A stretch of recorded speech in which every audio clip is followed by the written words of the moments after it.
Savior on the hill, dying for my shame. Could this be true? Defies the world I see. Yeah, this is all my heart was longing for.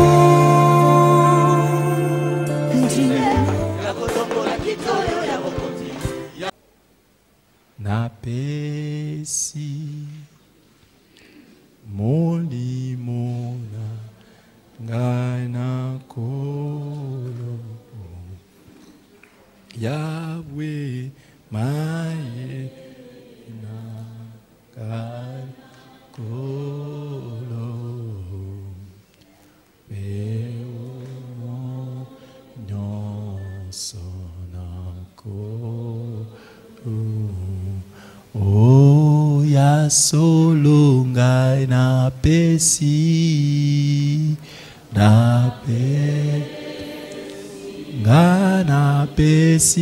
ye imona ngana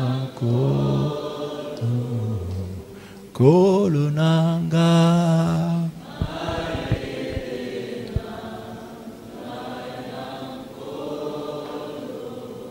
oh,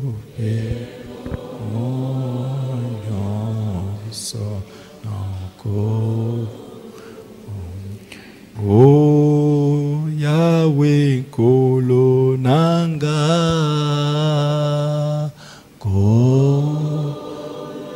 kolo nanga nasekyo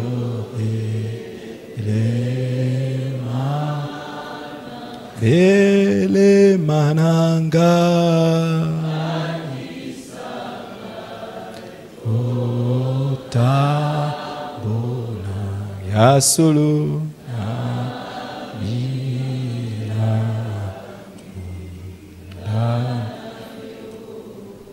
oh ya solo nkolo nanga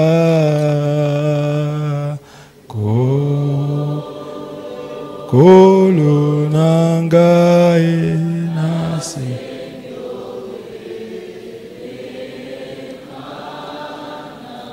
bele mananga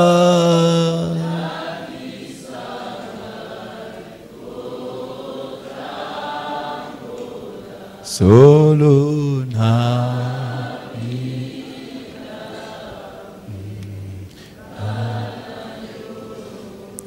Que chacun prie le Seigneur et demande à Dieu de lui parler ce matin. Prie le Seigneur et demande à Dieu de te parler ce matin.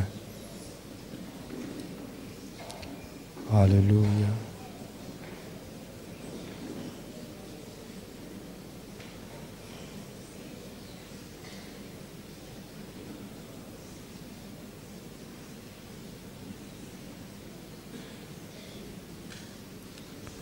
Demande au Seigneur de te parler.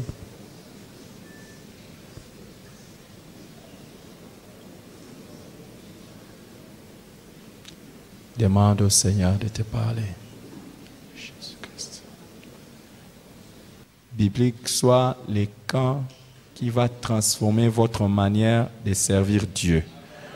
Et que les 2 jours que nous allons passer ici montre à quel point vous aimez Jésus et à quel point vous êtes prêts à vous sacrifier pour le servir et plaire à son nom. Et que Dieu bénisse chacun au nom de Jésus. Je vais aborder avec vous ce thème de vrai disciple. Le vrai disciple de Jésus. C'est le thème que je veux partager avec vous maintenant. Le vrai disciple de Jésus. Pour commencer, j'aimerais que nous puissions lire un long texte qui se trouve dans Jean, le chapitre 6. Jean, chapitre 6. Nous commençons à partir du verset 23. On aurait dû lire pratiquement tous les chapitres de Jean 6, mais c'est long.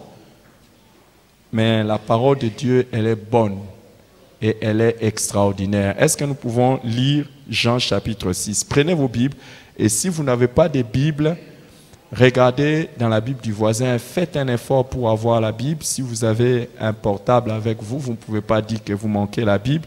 Normalement, vous pouvez télécharger gratuitement les versions de Bible dans vos portables. Donc, j'estime que chacun a une Bible et c'est une étude biblique. J'aimerais que nous puissions ouvrir la Bible dans Jean chapitre 6 à partir du verset 23. Si vous y êtes, vous dites Alléluia. Vous y êtes? Est-ce que vous y êtes? Alors lisons tous ensemble à haute voix. On y va. Le lendemain, comme d'autres barques étaient arrivées des Tibériades, près du lieu où ils avaient mangé les pains après que le Seigneur eut rendu grâce, les gens de la foule, ayant vu que ni Jésus, ni ses disciples n'étaient là, montèrent eux-mêmes dans ces barques et allèrent à Capernaum à la recherche de Jésus. Amen. Ces gens sont en train de partir où? Ils sont en train de partir où? À la recherche de Jésus. Waouh! Est-ce que vous êtes content quand les gens vont à la recherche de Jésus? Est-ce que ça vous fait du bien? Est-ce que vous pensez que ça fait du bien aussi à Jésus que les gens soient à sa recherche? Vous pensez ça? Waouh! Suivons alors la lecture. Et l'ayant trouvé au-delà de la mer, ils lui dirent, Rabbi, quand es-tu venu ici? Jésus répondit, en vérité, je vous le dis, vous me cherchez non parce que vous avez vu des miracles, mais parce que vous avez mangé des pains et que vous avez été rassasiés. Waouh! Demande à ton voisin, tu cherches Jésus pourquoi? Non, écoute aussi sa réponse, évidemment. Il cherche Jésus pourquoi? On a dit qu'ils étaient en train de chercher Jésus pourquoi? Parce qu'ils ont mangé du pain et qu'ils étaient rassasiés. Maintenant, pourquoi ton voisin cherche Jésus? Il t'a donné quelle réponse? Il y a quelqu'un qui a donné la réponse de son voisin pour partir au ciel. Maintenant, repose la question à ton voisin, et ici sur la terre, tu vas faire quoi? Avant d'aller au ciel. Waouh! Les amis, il y a beaucoup de gens qui cherchent Jésus parce qu'ils mangent du pain ou parce qu'ils cherchent du pain.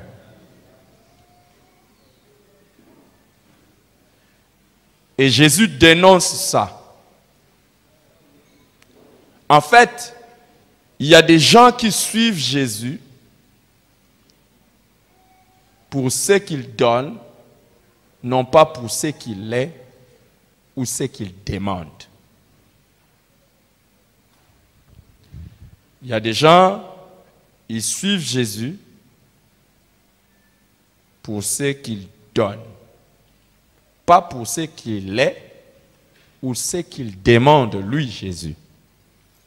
Bref, ou d'une autre manière, il y a des gens qui suivent Jésus pour leur propre intérêt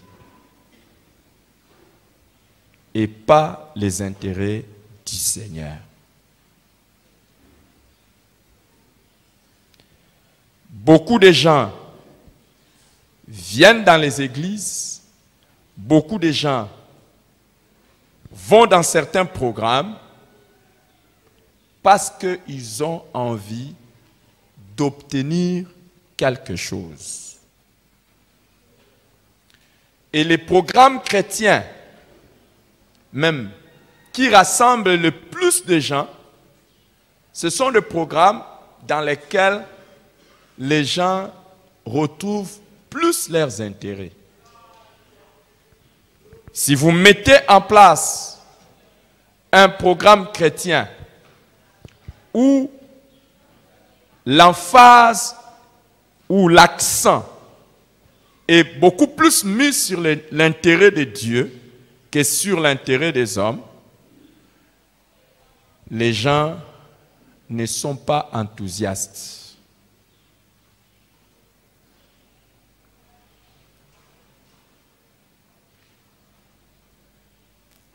Les communs des chrétiens sont plus attirés lorsqu'il s'agit d'aller recevoir les choses de la part de Dieu que lorsqu'il s'agit d'obéir à la volonté de Dieu et de faire ce qu'il commande. Les disciples, nous les verrons, font la différence. Et surtout, les vrais disciples. Jésus a dit quoi? Vous m'avez suivi pourquoi? Parce que vous avez mangé du pain et que vous étiez... Continuons la lecture. Qu'est-ce qu'il dit? Travaillez, non pour la nourriture qui périt, mais pour celle qui subsiste, pour la vie éternelle, et que le Fils de l'homme vous donnera, car c'est lui que le Père, que Dieu a marqué de son sceau. Les chrétiens donnent les meilleurs de leur énergie aux choses qui périssent, aux choses passagères.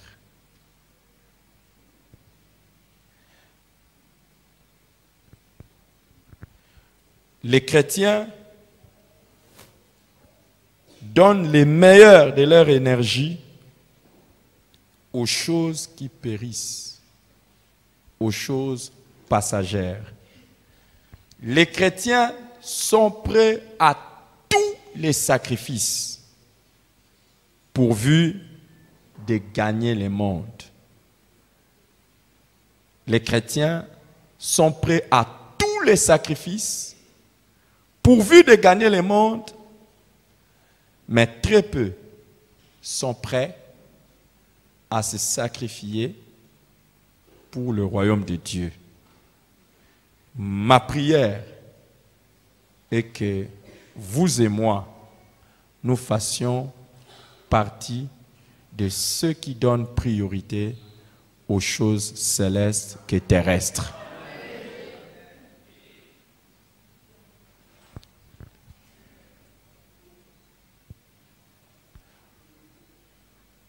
Beaucoup de chrétiens peuvent vous dire qu'ils veulent aller au ciel, ils veulent vivre au ciel, mais ils font très peu de choses qui les accompagneront au ciel et qui les bénéficieront au ciel. Ils font très peu de choses qui les récompenseront au ciel. La majorité des choses qu'ils font ne les profitent qu'ici sur la terre. Que Dieu t'épargne d'une telle folie.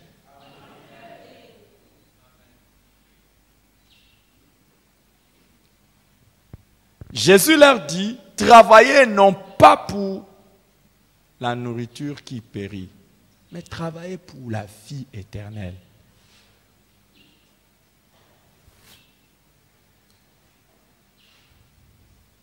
Les meilleurs des temps des chrétiens, c'est consacré aux choses terrestres. Le meilleur des temps des chrétiens est consacré aux choses terrestres.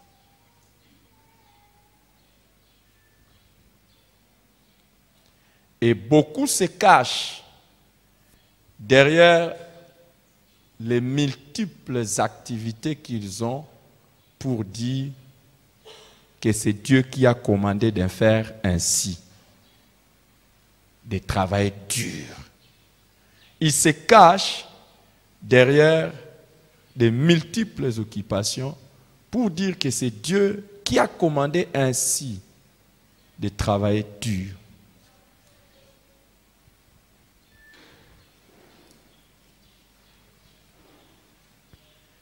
Pourtant,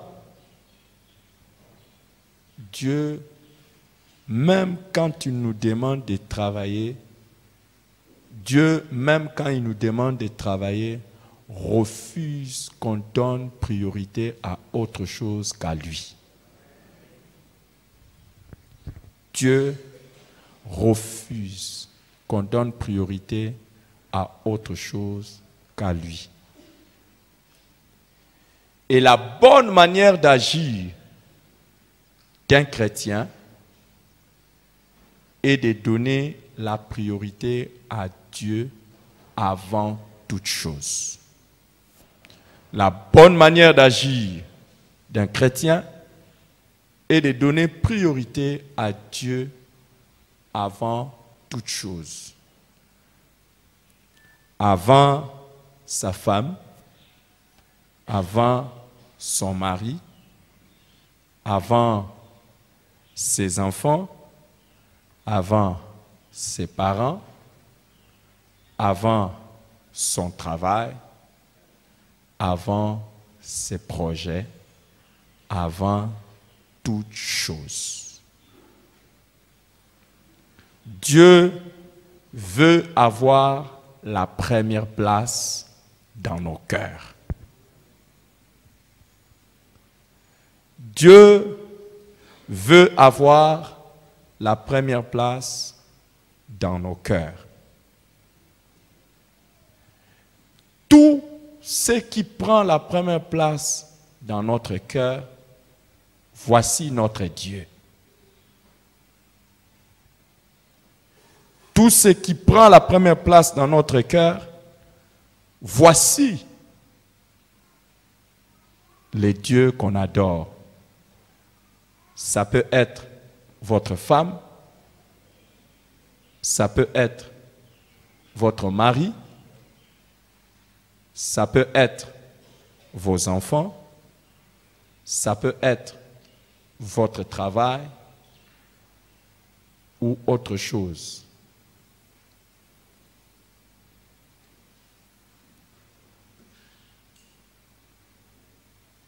J'ai aimé une lecture que j'ai lu un article sur Internet où on a posé la question à une femme à une femme d'un pasteur. On lui a demandé quel était son premier devoir. Elle a répondu, mon premier devoir n'est pas avant tout de m'occuper de mon mari. Mon premier devoir n'est pas avant tout d'être la première dame de l'église. Mon premier devoir n'est pas avant tout de m'occuper de mes enfants, mais mon premier devoir est de vivre selon le plan de Dieu.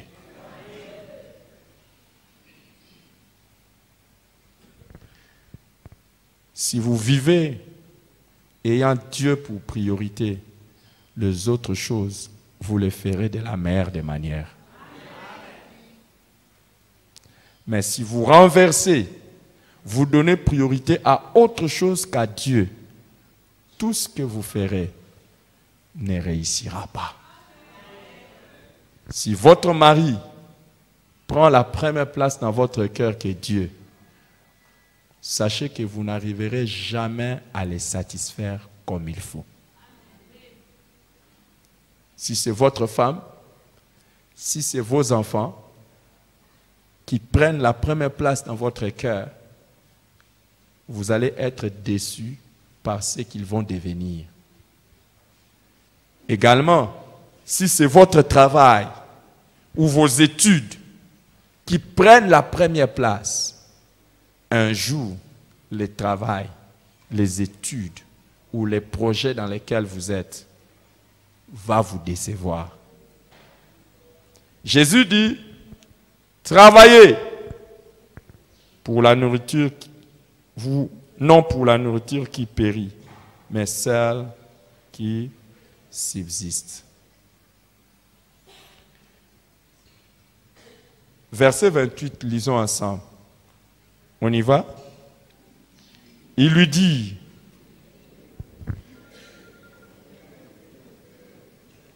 qu'est-ce qu'il lui dit? Que devons-nous faire pour faire les œuvres de Dieu? Jésus leur répondit, l'œuvre de Dieu, c'est que vous croyez en celui qui l'a envoyé.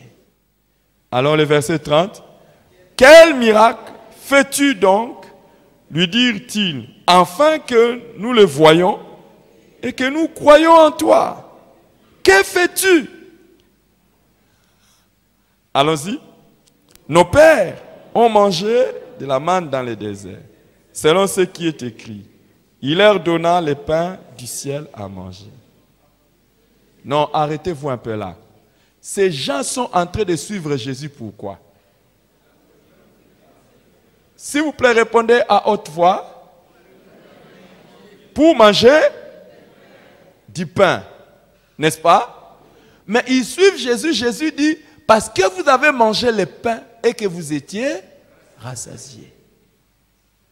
Mais maintenant, il demande à Jésus, quel miracle fais-tu pour que nous puissions le voir et croire en toi? Jésus leur dit,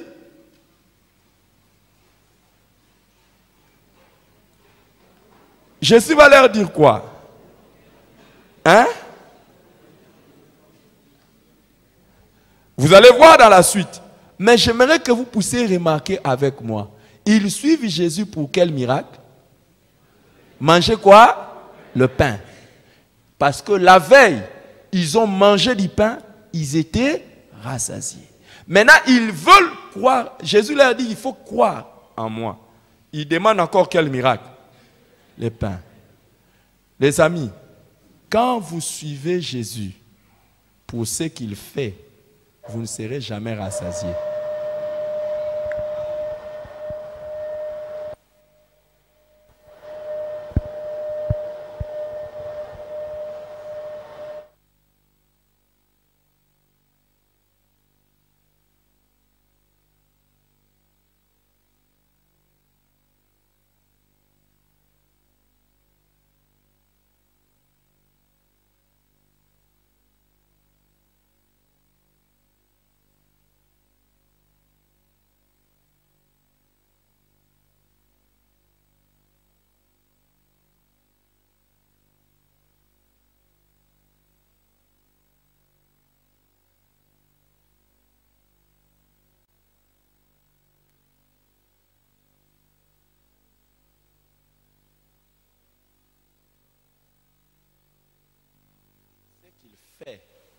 Vous ne serez jamais rassasiés.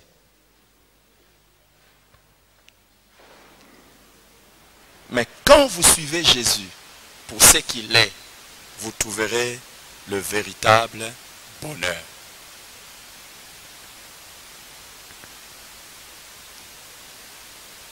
Une autre remarque que j'aimerais faire ici, c'est que ces gens qui suivaient Jésus, ils ne croyaient même pas en lui. Donc, ils le suivaient pour manger sans croire à Jésus.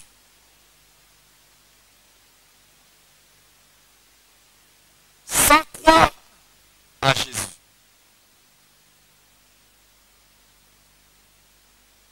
Ils étaient à la recherche de Jésus.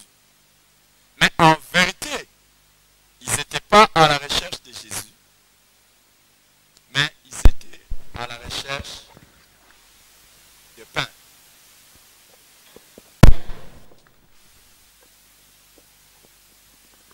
Gloire au Seigneur.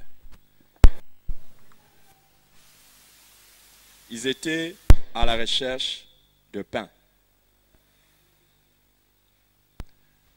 Regardez le paradoxe. Ils disent à Jésus, Si nos pères ont cru à Moïse, c'est parce qu'il leur a donné à manger. Et il leur a donné quoi? Du pain. Mais Jésus leur donne du pain. Mais leurs yeux sont fermés. Pourquoi? Après, il va leur dire, moi je suis le pain. Regardez la suite du verset 32. On y va?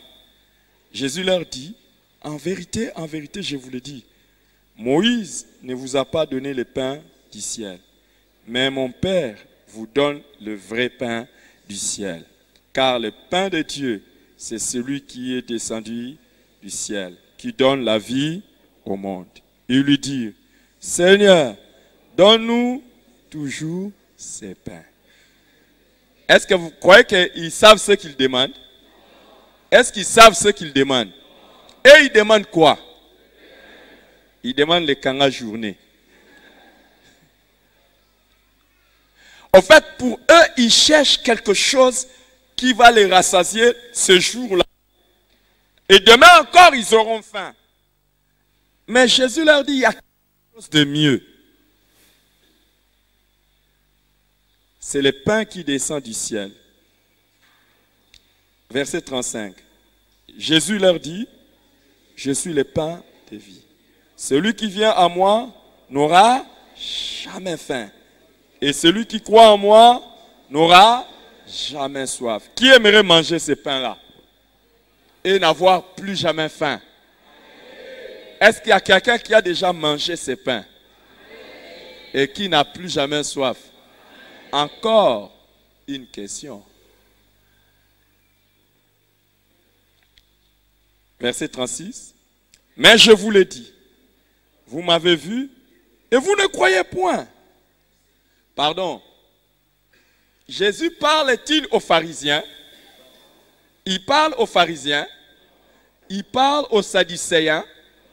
Il parle à ses ennemis. Il parle à qui? Non. Est-ce qu'il parle à ses disciples? Il parle. Est-ce qu'il parle à la foule? Non. Est-ce que ses disciples ne sont pas là? Ils sont là, non? Est-ce qu'il ne s'adresse pas à eux? Si. Il s'adresse aussi à ses disciples. Au fait, Jésus parle autour de ceux qui sont. Il parle à ceux qui sont autour de lui. À vous et à moi également, Jésus parle. Et que dit-il? Continuons la lecture. Tout ce que le Père me donne viendra à moi. Et je ne mettrai pas dehors celui qui vient à moi. Car je suis descendu du ciel pour faire non ma volonté, mais la volonté de celui qui m'a envoyé. Quand Jésus commence à parler comme ça qu'il est descendu du ciel, il veut simplement dire qu'il est qui?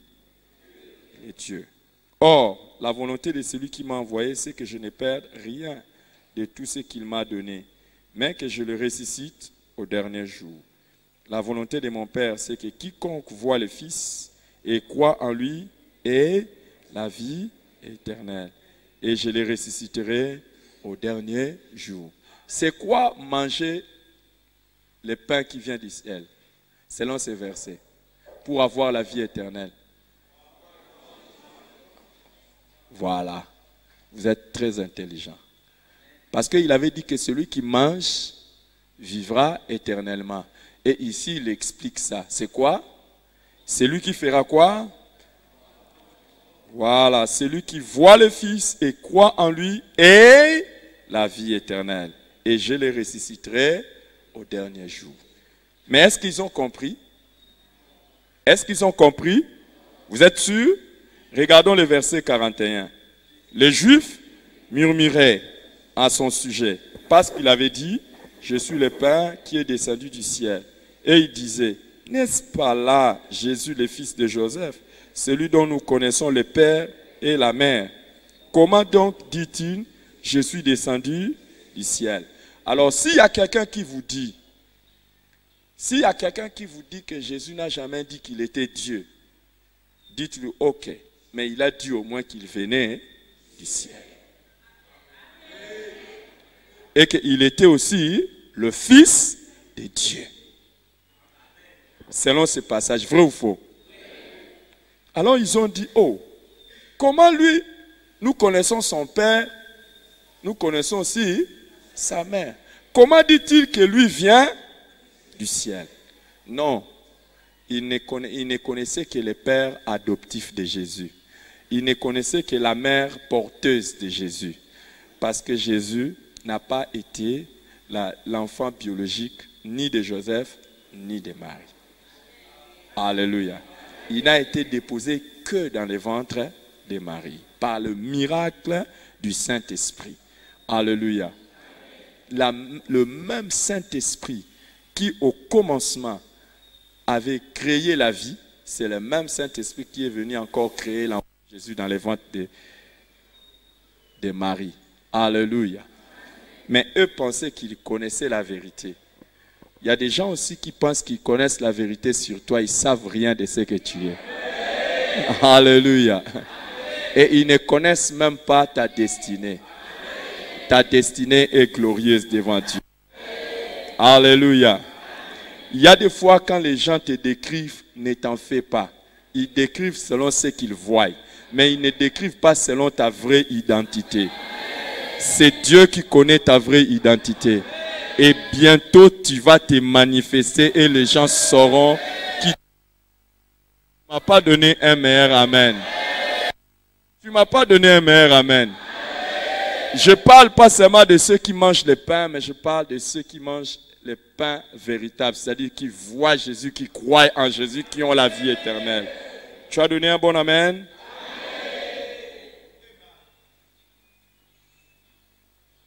Continuons la lecture. Jésus leur répondit, ne murmurez pas entre vous. Nul ne peut venir à moi si le Père qui m'a envoyé ne l'attire. Toi, tu es attiré par Dieu. Et je les ressusciterai au dernier jour. Je vois quelqu'un qui est ton voisin qui va être ressuscité au dernier jour. Ça me fait mal. Ça me fait mal de savoir. Est-ce que tu aimerais vraiment que les voisins que tu as là en enfer? Est-ce qu'il y a quelqu'un qui est là qui aimerait que son voisin ait un enfer? Je peux reprendre ce micro, s'il vous plaît? Je peux reprendre ce micro? Ça, j'ai l'impression que je parle dans un ton. Je peux reprendre ça? Gloire au Seigneur. Gloire au Seigneur. Alors, merci. Moi, j'aimerais prendre parti, et je sais, par la grâce de Dieu, que je prendrai part à la résurrection au dernier jour. Et tu en prendras aussi part. Jésus dit, personne ne vient à lui si le Père ne l'attire. Nous avons été attirés par le Père. En tout cas, j'aimerais que tu en fasses partie au nom de Jésus. J'aimerais que tu fasses partie de ceux-là qui vont être ressuscités les derniers jours. Imaginez les amis, lorsqu'il y aura résurrection et ceux qui vont rester. Waouh! Heureusement qu'il n'y a personne de ceux-là que je connais qui va rester.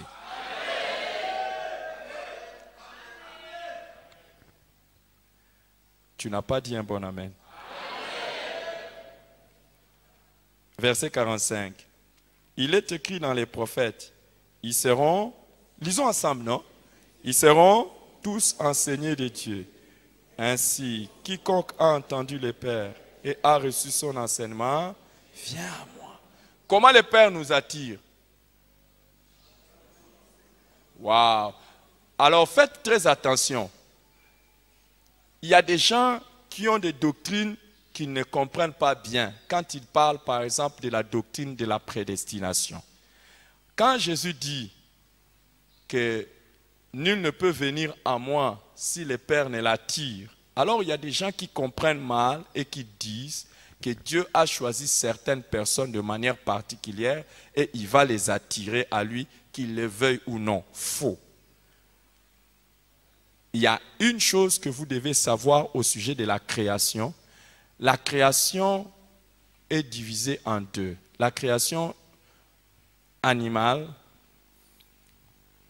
Dans la création animale, on a des êtres moraux. Par exemple, nous les hommes.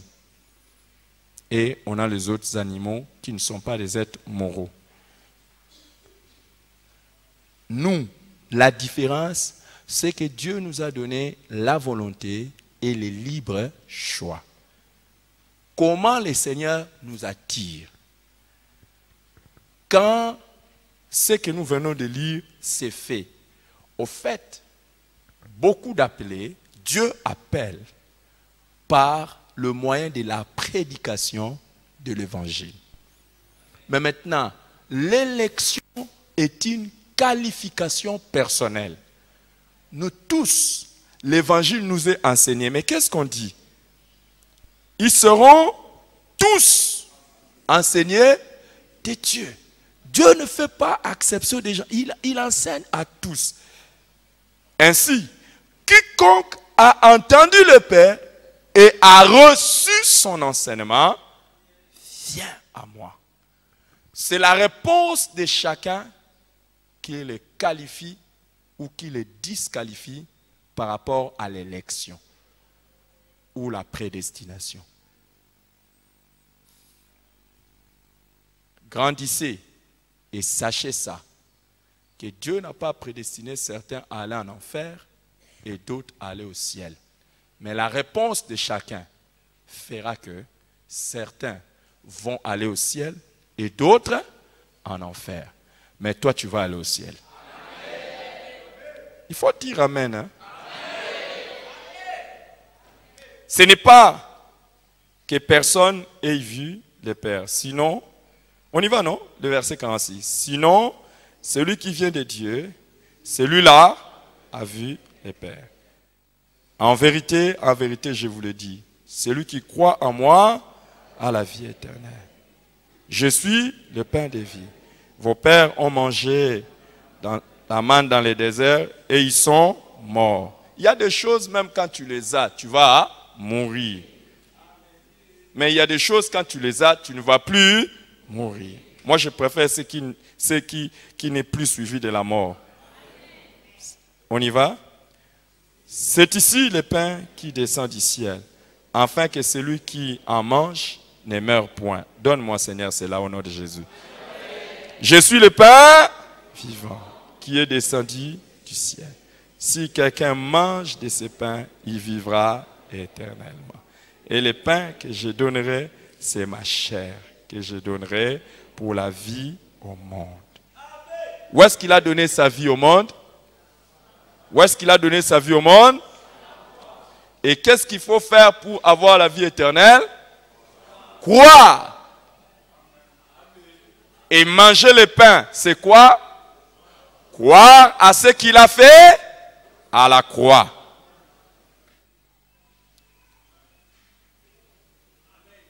Est-ce que quelqu'un est en train de comprendre? S'il vous plaît, ça ce n'est pas un culte ordinaire, c'est un culte des ouvriers, des serviteurs de Dieu. C'est pour ça que je vous enseigne de cette manière-là. Prenez les notes, grandissez. Vous ne pouvez pas être au stade des bébés. Là, nous voulons que vous grandissiez.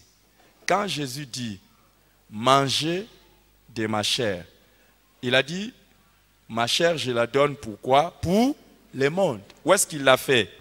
À la croix. D'accord? Est-ce qu'on peut continuer la lecture? Là-dessus, les Juifs disputaient entre eux disant, « Comment peut-il nous donner sa chair à manger ?»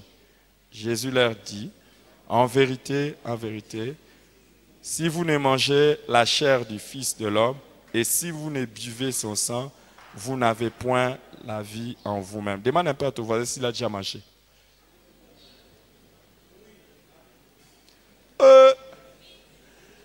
Est-ce que vous êtes des cannibales?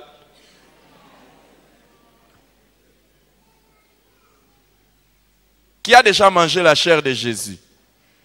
Alors ne confondez pas la chair de Jésus que nous prenons à la Sainte Seine. Hein? Parce qu'il y en a beaucoup qui ont cru que ici Jésus parlait de la Sainte Seine. Beaucoup de gens ont bâti leur théologie ou leur compréhension de la Sainte Seine à partir de Jean chapitre 6. Non. ici, il ne s'agit pas de l'expérience de la Sainte Seine, mais il s'agit de l'expérience du salut.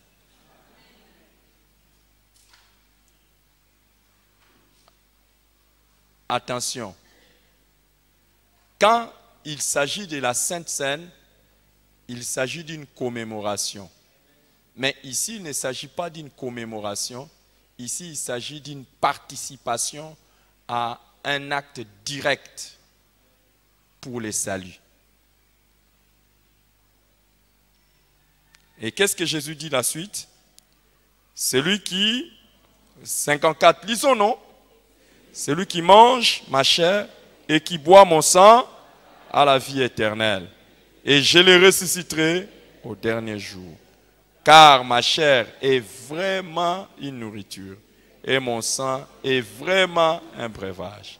Celui qui mange ma chair et qui boit mon sang demeure en moi et je demeure en lui. Comme le Père qui est vivant m'a envoyé et que je vis par le Père, ainsi celui qui me mange vivra par moi. Waouh! C'est ici le pain qui est descendu du ciel. Il n'en est pas comme de vos pères qui ont mangé la manne et qui sont morts. Celui qui mange ce pain vivra éternellement. Jésus dit ces choses dans la synagogue, enseignant à Capernaum. Maintenant, écoutez ce qui se passe. Plusieurs de ses disciples, après l'avoir entendu dire, cette parole est dure. Qui peut l'écouter? Pardon, on y va. Le verset 60, reprenons. Plusieurs de ses disciples, après l'avoir entendu dire, cette parole est dure. Qui peut l'écouter? Est-ce que pour vous, cette parole est dure? Non, cette parole est dure. Nous allons voir si cette parole est dure ou pas.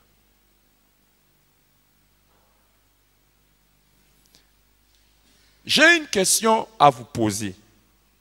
La vie avec Jésus, c'est une vie de facilité ou une vie dure?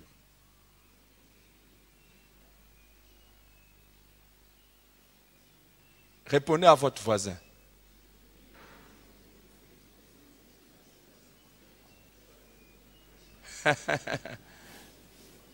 La vie à laquelle Jésus nous appelle, est-elle une vie facile ou une vie dure? Qui disent c'est une vie facile?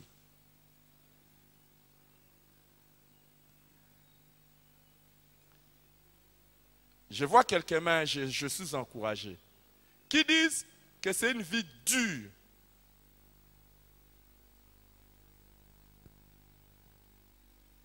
Qui disent c'est dur et c'est facile?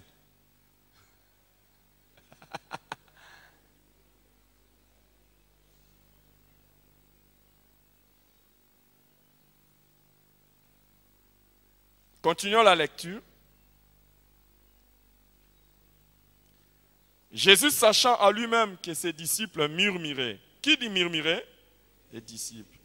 À ce sujet, et dit, cela vous scandalise-t-il? Et si vous voyez le Fils de l'homme monter où il était auparavant? C'est l'esprit qui vivifie, la chair ne sert à rien. Les paroles que je vous ai dites sont esprit et vie.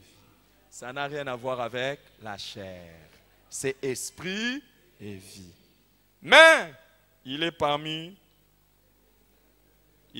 vous quelques-uns qui ne croient. Il est parmi vous. S'il vous plaît, il est parmi. Demande à ton voisin s'il y a quelqu'un parmi nous qui ne croit pas. Est-ce que c'est toi ou c'est quelqu'un d'autre? Il y a quelque chose de bizarre que nous allons lire maintenant. Lisez ça. Car Jésus savait dès le commencement qui étaient ceux qui ne croyaient point et qui était celui qui les livrerait. Waouh! Donc, autour de lui, il y avait ceux qui ne croyaient pas. autour de lui, il y avait aussi celui qui allait les livrer. Retenez ces choses. Continuons la lecture. Et il ajouta, c'est pourquoi je vous ai dit que nul ne peut venir à moi si cela ne lui a été donné par les pères. Dès ces moments, plusieurs de ses disciples se retirèrent et s'en allèrent plus avec lui. Est-ce que toi tu vas te retirer? Est-ce que toi tu vas te retirer? Mais est-ce que tu es prêt à le suivre? Non, je pose la question. Toi tu vas te retirer, mais est-ce que tu es prêt à le suivre? Est-ce que tu es un vrai disciple? Nous allons le voir.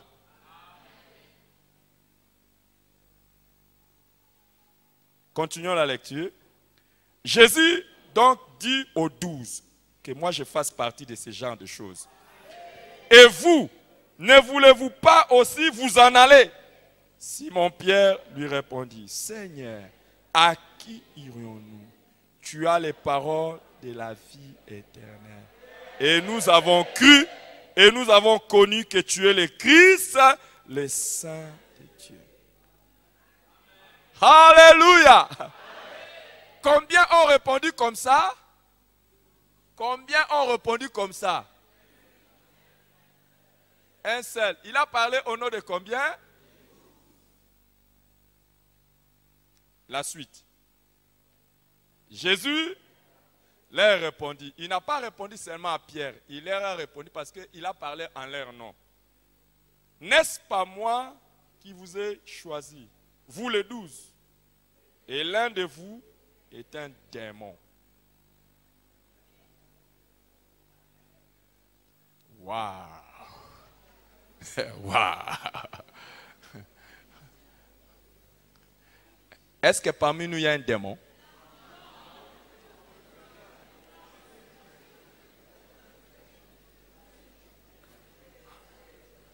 Waouh! Est-ce que parmi nous il y a un démon?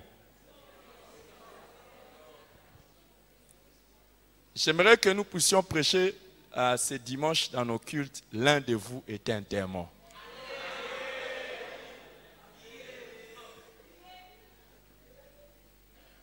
Par la grâce de Dieu, nous avons nos frères qui viennent de notre extension de Bumbu, qui sont là. Levez les mains, on va vous recevoir. Il y a aussi les bien-aimés. Il y a aussi les bien-aimés qui viennent de Cité du Salut. J'ai vu quelques-uns. Cité du Salut, j'ai vu quelques-uns avec le pasteur Paul Massaï. Dit gloire à Dieu. Gloire à Dieu. Waouh. L'un de vous est un démon. Le verset 7. Il parlait de Judas Iscariot, fils de Simon, car c'était lui qui devait les livrer. Lui, l'un de tous. Lui, l'un de tous.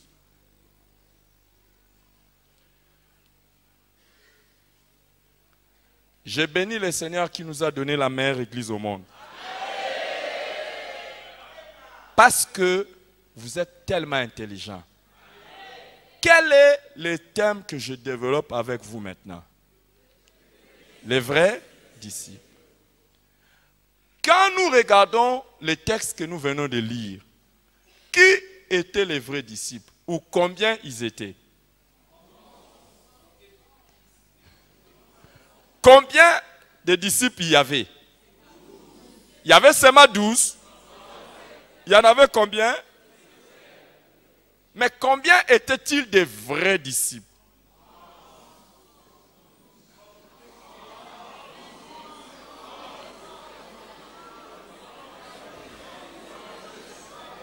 Maintenant, revenons.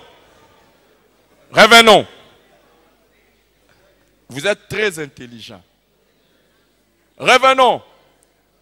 Combien de catégories de personnes pouvons-nous retrouver autour de Jésus? Combien? Citez-les. La foule.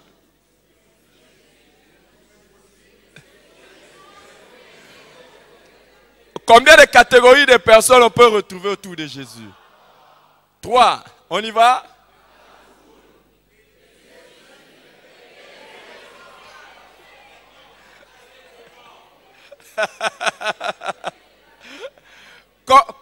Combien de catégories? Qui a une meilleure réponse à me donner? On y va?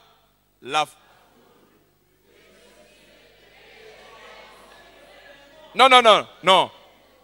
Commençons par les 11. Comment on les qualifie? Les 12. Et ceux qui sont partis?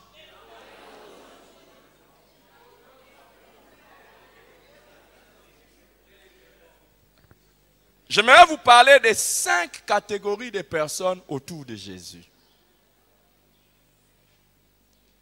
5 catégories de personnes autour de Jésus.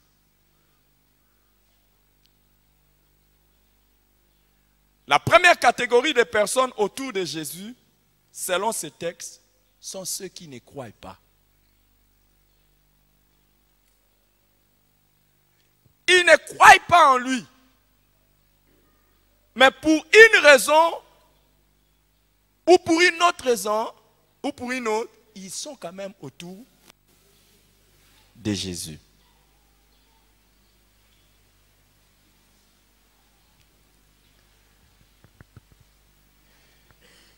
C'est pour cela dans la Bible, on parle de ceux qui sont au milieu de nous, mais qui ne sont pas nôtres.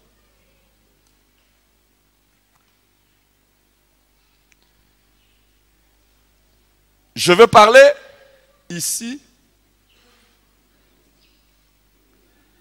de ceux qui ne croient pas. Mais je vais donner aussi la deuxième catégorie des gens autour de Jésus. Je les appelle les fans de Jésus. Les fans ou les fanatiques de Jésus.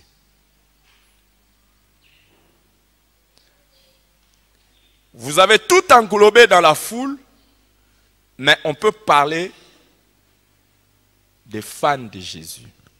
Les fans de Jésus sont ceux qui le suivent pour les choses qu'il fait, afin d'en jouir.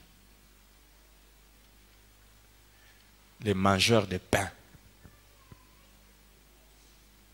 Le fan de Jésus.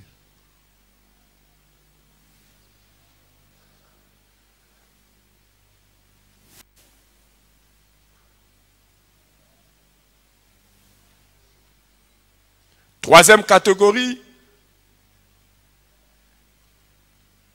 des gens autour de Jésus, ce sont les simples croyants. Ils croient en Jésus,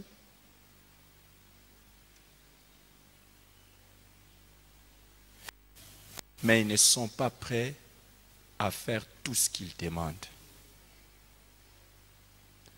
Ils croient en Jésus et ne sont pas prêts à faire tout ce qu'il demande. Des simples croyants.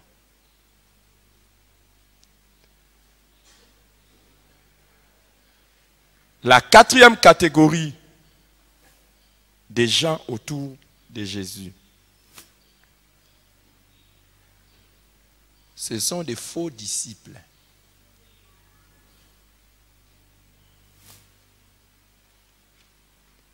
La quatrième catégorie, ce sont les faux disciples. Ce sont des gens qui croient en Jésus,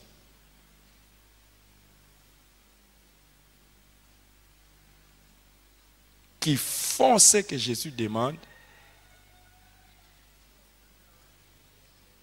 tout en ayant des choses mauvaises dans leur cœur.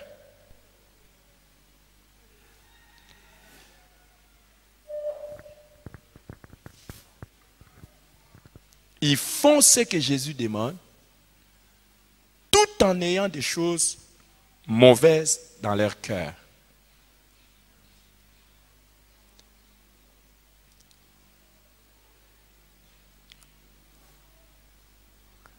La cinquième catégorie,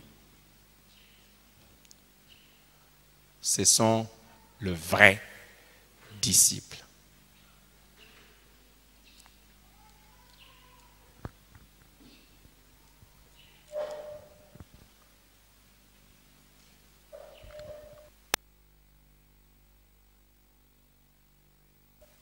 Je pense que c'est avec ces micros qu'on a des soucis. Hein?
Je sais que naturellement, tout le monde dira, je suis dans la 5e groupe.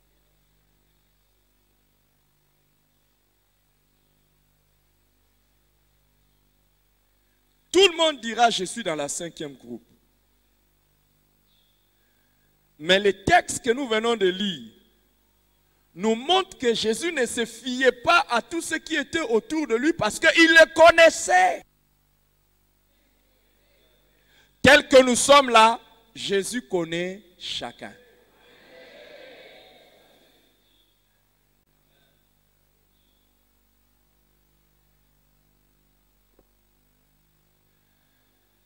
Je vais vous aider à comprendre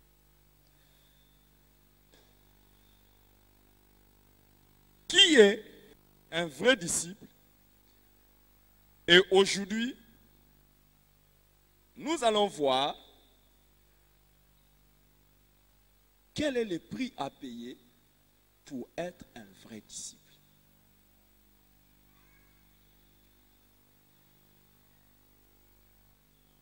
Ceux qui ne croient pas, vous savez, ce sont les païens.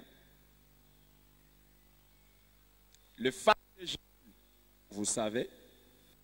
Les simples convertis, vous le savez aussi. Mais je commence d'abord par vous faire différence de ce qu'on appelle convertis et disciples. Quelle différence faire entre un converti et un disciple? Un converti comme son sauveur. Mais un disciple est celui qui a reçu Jésus, pas seulement comme sauveur, mais aussi comme Seigneur. Je répète, un simple converti, c'est celui qui a reçu Jésus comme sauveur.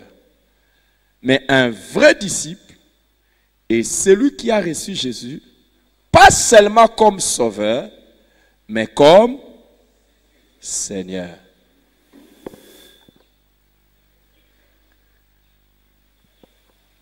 Un disciple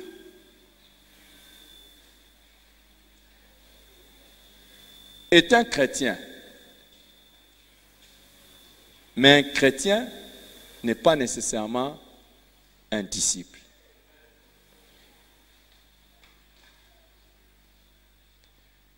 Est-ce que vous êtes avec moi? Vous êtes avec moi? Vous êtes parti? Vous êtes là ou bien vous êtes parti déjà? Un disciple, hein? Qu'est-ce que je dis la dernière phrase? Un disciple est un chrétien. Mais un chrétien, pas nécessairement un disciple. Est-ce que quelqu'un comprend ça? Un chrétien se contente du fait d'être sauvé. Un chrétien se contente du fait d'être sauvé. Mais un disciple ne se limite pas à la joie d'être sauvé. Un disciple ne se limite pas à la joie d'être sauvé, mais plutôt à la joie de servir celui qui l'a sauvé.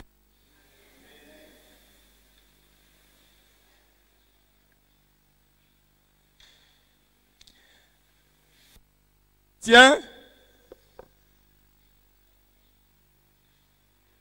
se réjouit de son salut. Un disciple se réjouit de ce qu'il fait pour son Seigneur après son salut.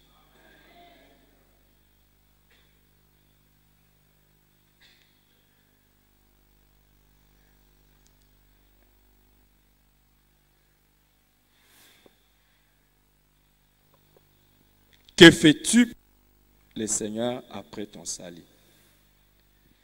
Les disciples est préoccupé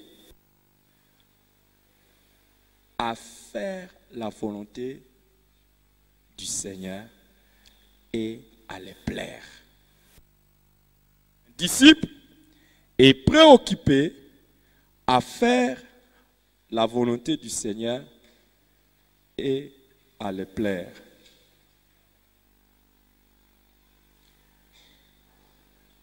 Un disciple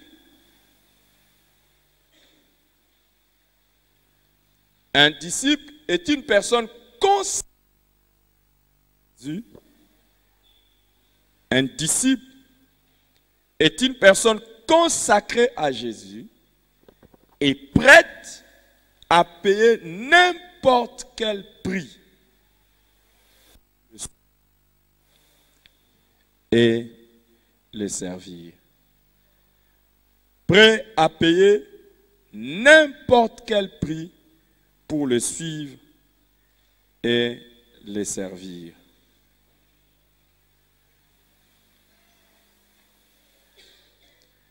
Mais hélas, il y a des vrais et des faux disciples.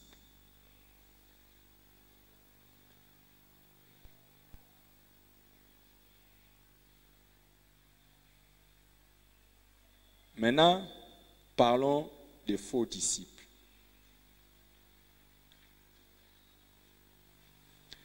Des faux disciples sont ces chrétiens, des faux disciples sont ces chrétiens qui ont été sauvés, qui ont pris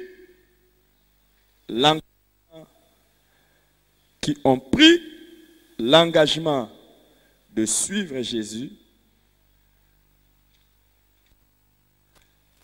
en payant les prix, mais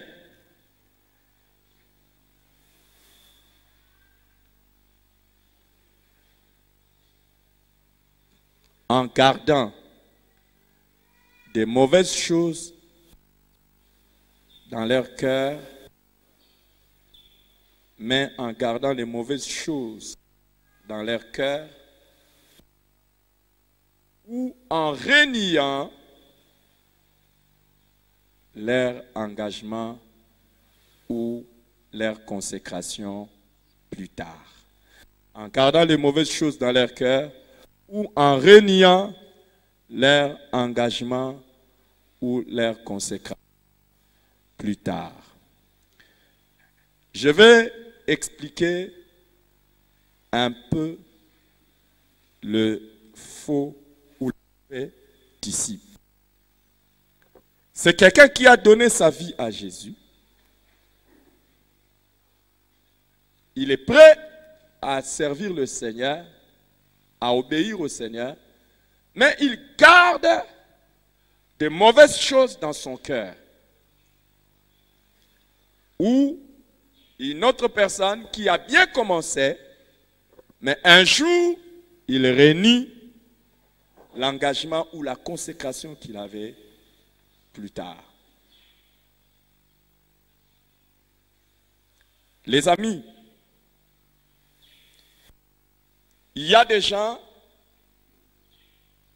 le jour où ils ont reçu Jésus, on leur a dit qu'ils le recevaient comme Seigneur et Sauveur. Vrai ou faux? Quand quelqu'un est ton Seigneur, il a le droit total sur ta vie.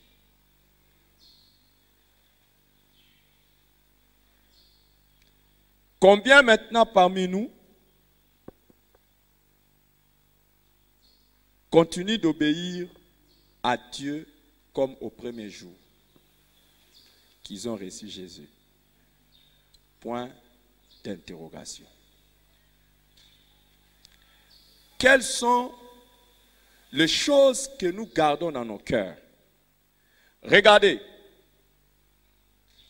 quand Jésus commence à monter un peu d'exigence, un disciple l'abandonne.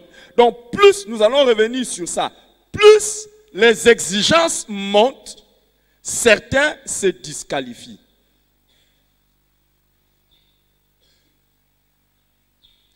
Mais même parmi ceux-là qui acceptent les exigences-là, très élevées de Jésus, un a tout de même gardé de mauvaises choses dans son cœur. Judas Iscariote. Et Jésus l'appelle démon. Jésus dit, vous les 12, n'est-ce pas moi qui vous ai choisi? Ils disent oui, mais l'un de vous est un démon. Cette histoire pose beaucoup de problèmes aux théologiens et à ceux qui cherchent à comprendre la Bible. Est-ce que vous savez comment Jésus a choisi les 12 disciples? Comment il a choisi? Il a prié toute la nuit. Levez la main. Levez la main. Dites Jésus. Waouh, dites Jésus. Il prie toute la nuit. Il y avait beaucoup de disciples et il voulait en choisir 12.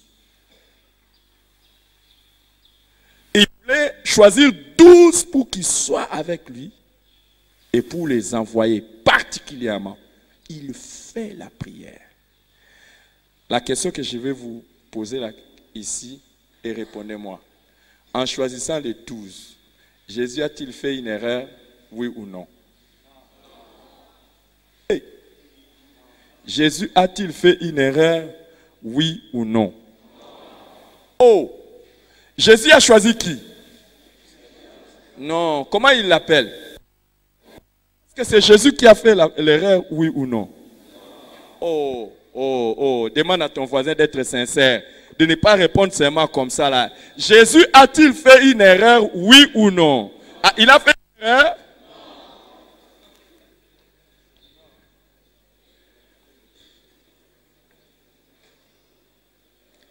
Non, soyez honnête, est-ce qu'il n'a pas fait l'erreur?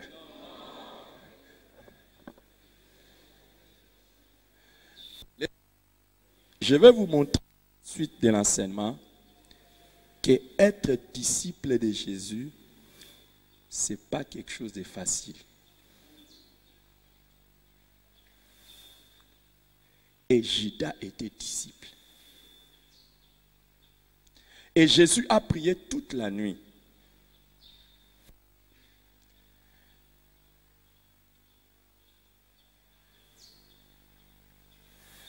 Si quelqu'un est démon, ce n'est pas parce que j'ai choisi un démon. Personne est devenu un démon. Jésus n'avait pas choisi un démon, il avait choisi un disciple qui est devenu un démon. La même chose Dieu n'a pas créé Satan. Dieu a créé un ange qui est devenu Satan.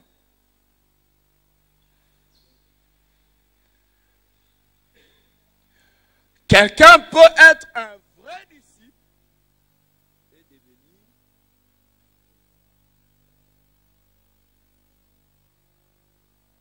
C'est pour cela dans la Bible il est écrit, mieux vaut la fin d'une chose.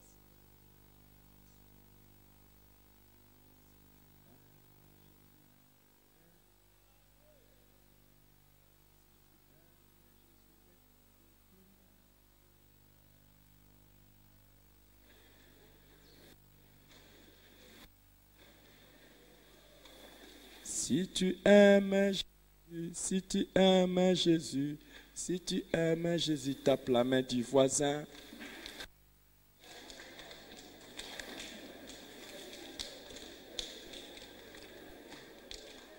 Si tu aimes Jésus, écris ceci. Écris ceci. Assis-toi, écris, non?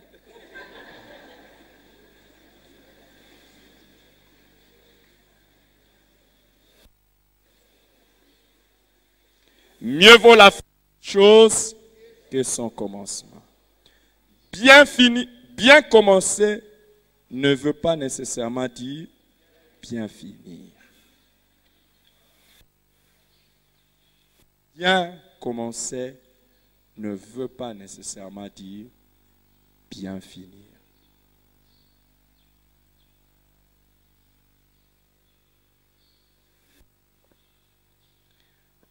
J'ai pris que parmi nous, qu'aucune personne ne se transforme en démon.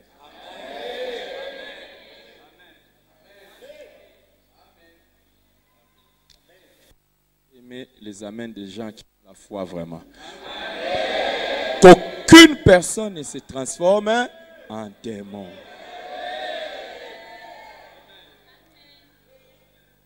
Je vais vous dire la sagesse. Si une personne est transformée en démon ici, nous allons l'envoyer loin, vite. Parce que Jésus avait toléré que Judas qui était transformé soit toujours à côté de lui. Pour la simple et bonne raison que, sachant que Judas était traître, lui, Jésus, n'avait pas peur de lui. Il avait le pouvoir de donner sa vie et de la reprendre. Mais maintenant, moi, je n'ai pas le pouvoir de donner ma vie et de la reprendre. Donc, si quelqu'un est un Judas, je dois le combattre. Et s'il prend ma vie, c'est fini.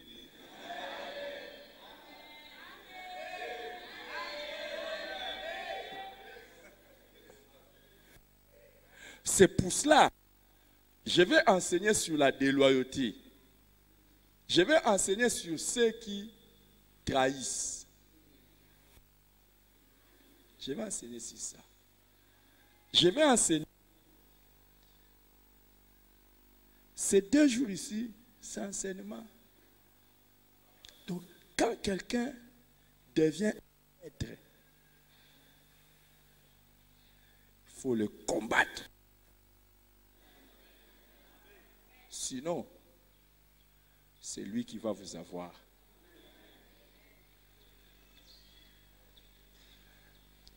C'est pour cela. Même ce matin, priez pour vous tous.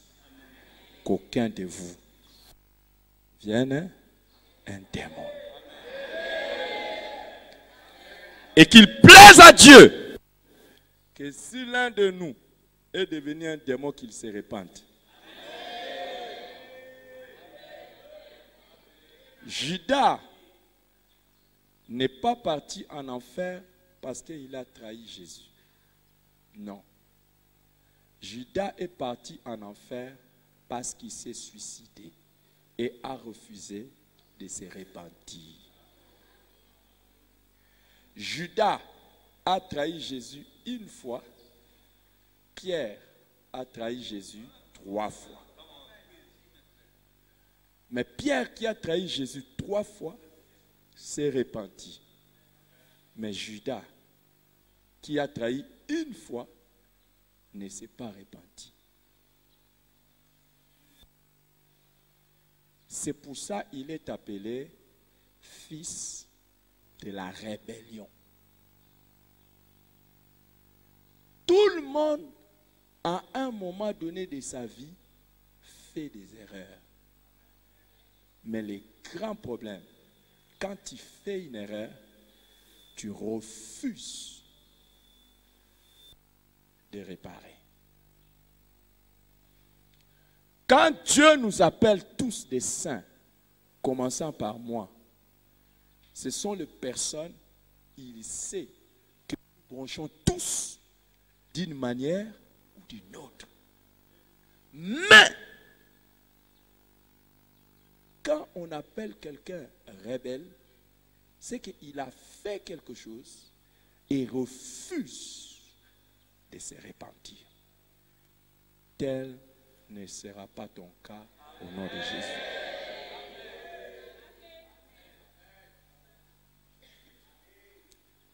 Les justes tombent 7 fois. 7 fois les relèves. Conseil gratuit. Ne tombe pas pour que le Seigneur te relève. La chute n'a jamais été quelque chose de plaisant. De plaisant.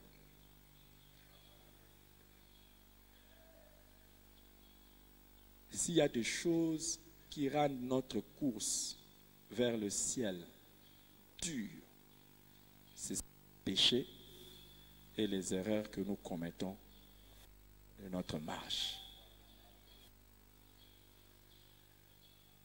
Les péchés peuvent tuer la destinée, ralentir la course, renverser les desseins de Dieu. Les péchés peuvent même nous entraîner à la mort si nous ne revenons pas. C'est pour cela qu'il est écrit que si vous voyez l'un de vous pécher, vous qui êtes spirituel, allez vers lui. Secourez la personne. Très important. Parce que la personne court le risque de la mort.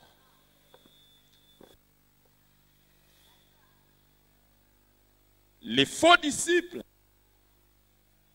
sont ceux qui se retrouver avec nous, travaillant à nos côtés, mais masquant leur motivation le plus mauvaise qui puisse exister à nos yeux.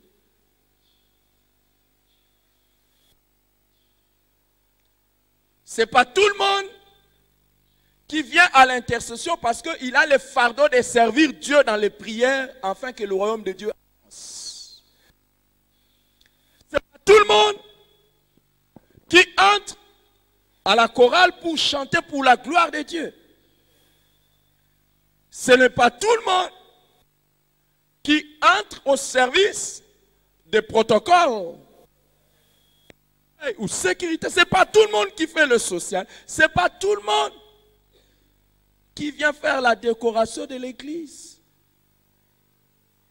qui vient faire l'entretien. Ce n'est pas tout le monde qui vient donner la formation juste par fardeau que les gens croissent en Christ. Ce n'est pas tout le monde qui sort à l'évangélisation en ayant le fardeau que les âmes soient sauvées. Ce n'est pas tout le monde qui vient diriger les cultes ayant vraiment le fardeau de conduire les gens dans la présence de Dieu. Ce n'est pas tout le monde qui vient prêcher en ayant le souci que les gens connaissent la volonté de Dieu. Il y en a qui font, ils filment, ils entrent dans les départements de communication chrétienne ou des médias, ils commencent à filmer, ils viennent, ils commencent à jouer à l'instrument. Vous ne savez pas quel est son agenda. vous ne savez pas quelles sont ses motivations.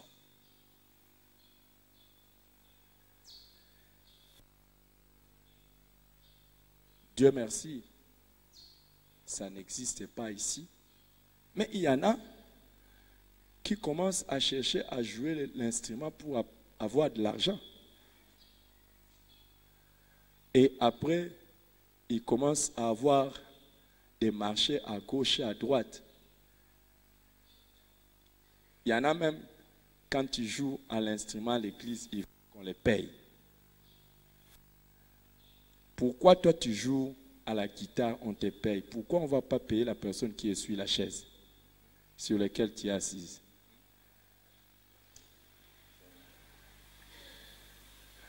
Pourquoi on ne va pas alors payer la personne qui a donné l'affermissement pour que tu deviennes comme ça? Bon, pourquoi on doit donner aux choristes et qu'on ne doit pas donner aux intercesseurs? Dites-moi non. Pourquoi on doit donner une collation aux choristes qui ont chanté et on ne donne pas une collation aux intercesseurs qui ont prié?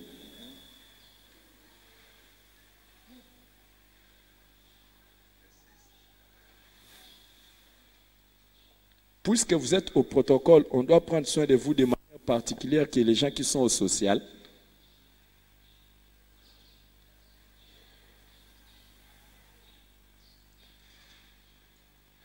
Les amis,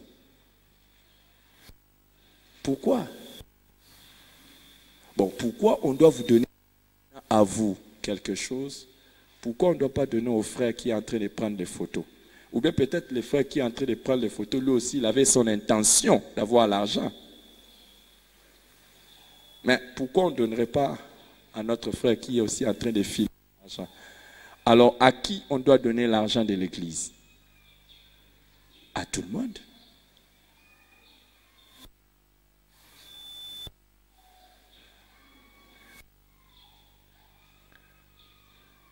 Si nous servons tous, qu'on donne l'argent à tout le monde.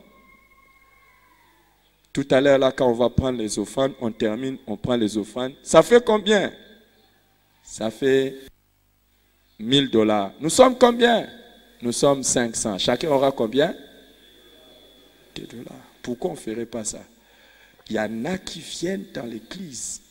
Vous ne savez pas quelle est leur motivation. Il y en a qui entrent dans le protocole juste pour que quelqu'un les voie et l'épouse.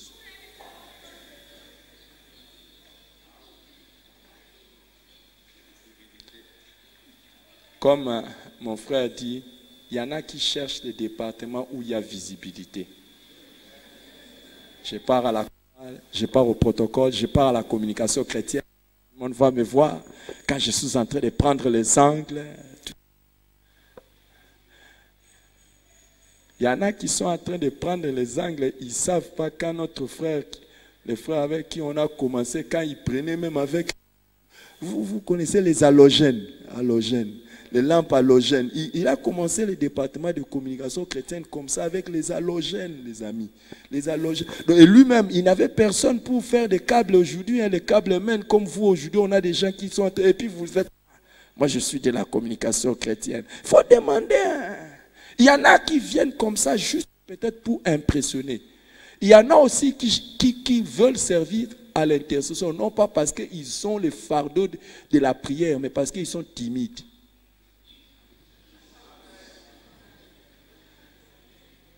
Ils sont timides. Ne vous en faites pas, cette timidité-là n'est pas spirituelle.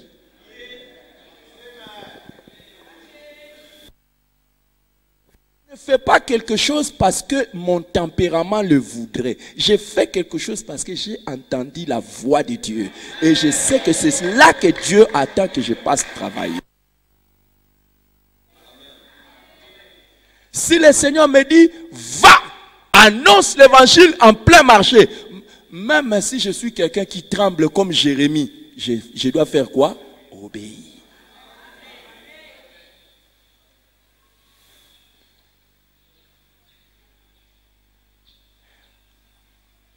Soit dit en passant, et je vous le dis, l'argent de l'église, s'il faut rémunérer les gens, mineurs les gens selon leur consécration. Il y a des gens qui s'adonnent au travail à temps plein. Ou qui donnent le meilleur de leur temps à ça. Même s'ils ne sont pas à temps plein, mais vous voyez qu'ils portent plus les fardeaux de l'œuvre que les autres. Et c'est en fonction de cela.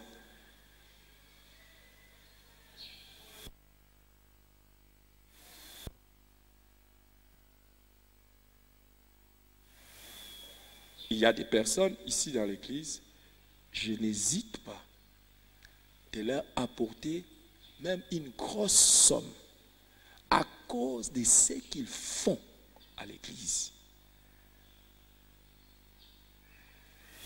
On a des frères ici à l'église, les amis, ils font les travaux ici à l'église, ils ne demandent rien. Mais à un moment donné, en tant que responsable, vous n'allez pas hésiter, s'ils sont dans les besoins, de leur donner.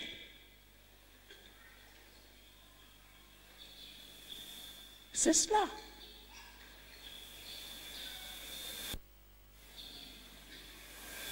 Mais les motivations diffèrent. Il y en a qui ont même l'agenda, ils viennent même dans l'église, ils ont l'agenda, ils montrent les ailes juste pour qu'on l'établisse responsable. Qu'on les mette responsable. Et il y en a responsables ou jamais. Les amis, si Dieu veut que je sois frère Eric, je préfère ça. Mais il y en a, vous essayez de toucher seulement. Vous lui dites, tu n'es plus responsable, il n'est plus chrétien.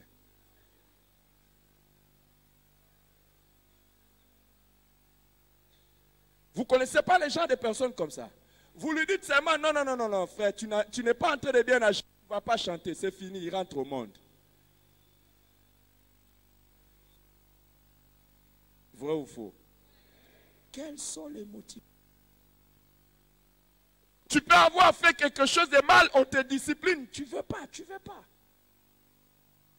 Quelles étaient tes motivations?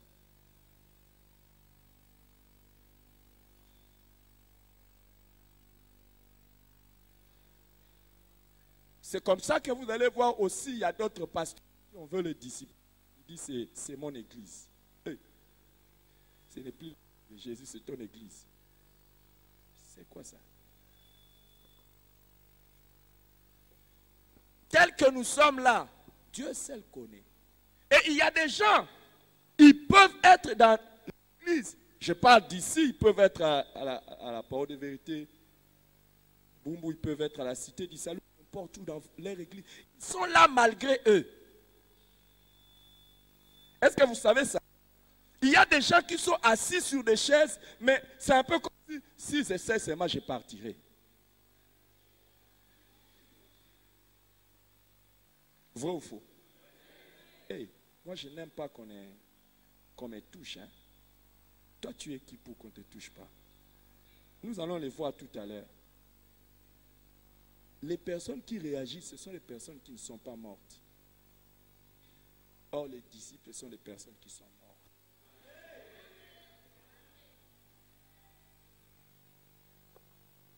Là-bas ils sont en train de dire amen parce qu'ils ont aussi le micro. Ils ont le baffle là-bas en train de suivre. Et il y a des gens qui sont comme ça. Et il y en a qui veulent se sentir importants partout où ils sont. Ils sont là. Je vais vous dire des choses, hein, les amis. Demandez au frère Joe, même, vous allez voir qu'il y a un frère, vous pouvez lui dire, non, tu vas filmer, tu vas rester là. Non, lui, il veut prendre seulement les caméras baladeurs pour qu'il se balade partout. Comme vous saurez que je suis là, moi aussi, le meilleur caméraman du monde entier. Il y a des gens, si vous voulez les mettre au protocole, qu'ils soient seulement ici. Ou qu'ils soient au milieu, là où les gens vont le voir. Et il y a des choristes, si vous ne lui donnez pas les micros, pourquoi on donne toujours aux autres? Est-ce que tu étais venu pour qu'on te donne les micros?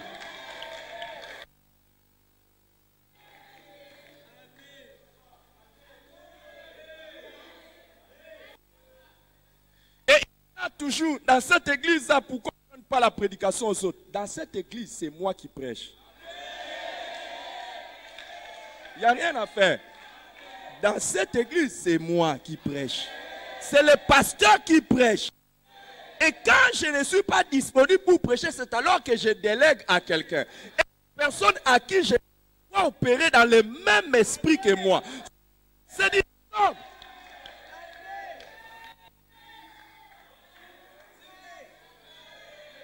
On ne peut pas avoir un troupeau avec 2 bergers. C'est du désordre. Pasteur Paul, chez toi, tu es le seul berger.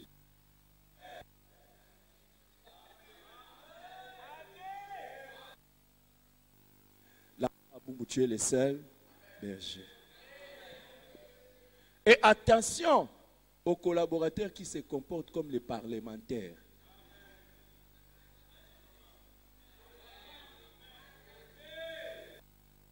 Les parlementaires que nous choisissons ne sont pas là comme des parlementaires ayant mission de contrôle du gouvernement. Les collaborateurs que nous choisissons sont là pour nous accompagner à accomplir la mission. Les collaborateurs ne sont pas des parlementaires, mais ils sont des membres du gouvernement. Ils gouvernent avec nous. Donc vous n'êtes pas là pour savoir qu'est-ce qui va bien ou qu'est-ce qui ne va pas bien. Ce n'est pas ça votre rôle.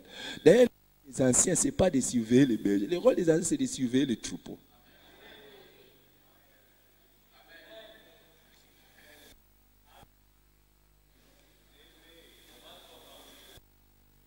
Wow.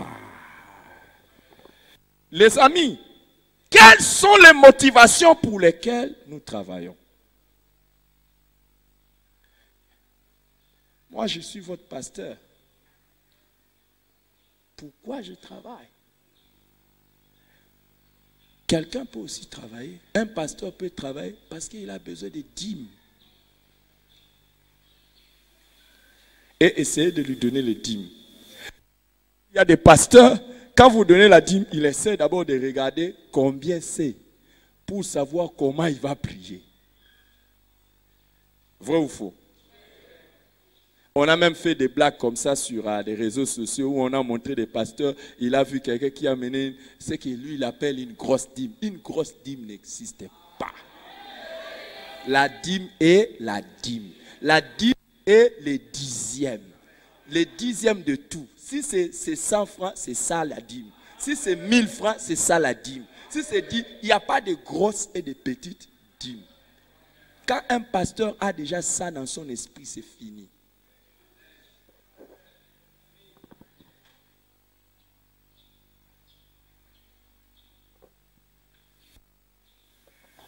Et regarde, c'est comme ça qu'il y a des pasteurs qui ont établi certains dans les postes de responsabilité à cause de la taille de l'enveloppe qu'ils ont amenée.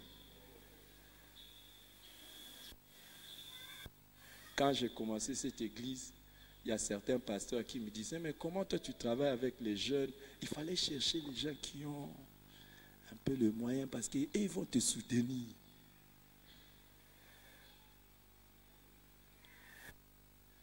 Quand ils vont commencer à te soutenir, ils vont commencer à te contrôler.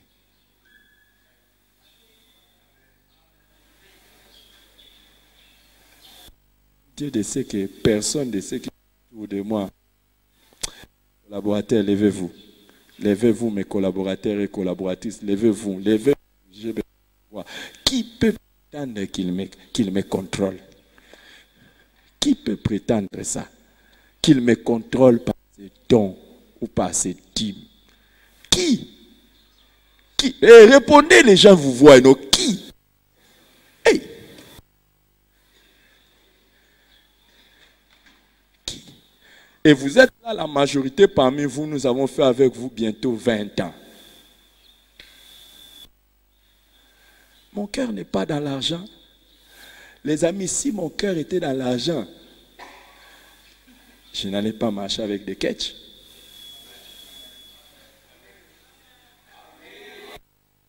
Regardez vous-même, vous êtes là. Est-ce que votre pasteur peut marcher avec des ketchs? Non, vous. Je ne dis pas les collaborateurs, vous. Si seulement je dis je vais manger les dîmes de tout le monde ici, je vais manger les types. Chaque mois, je dis, c'est moi ici, toutes les dîmes, c'est pour moi.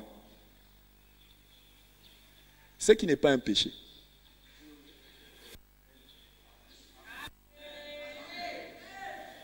Je peux prendre une telle décision. Je peux dire que le mois là, toutes les dîmes qui vont entrer, ça sera pour moi.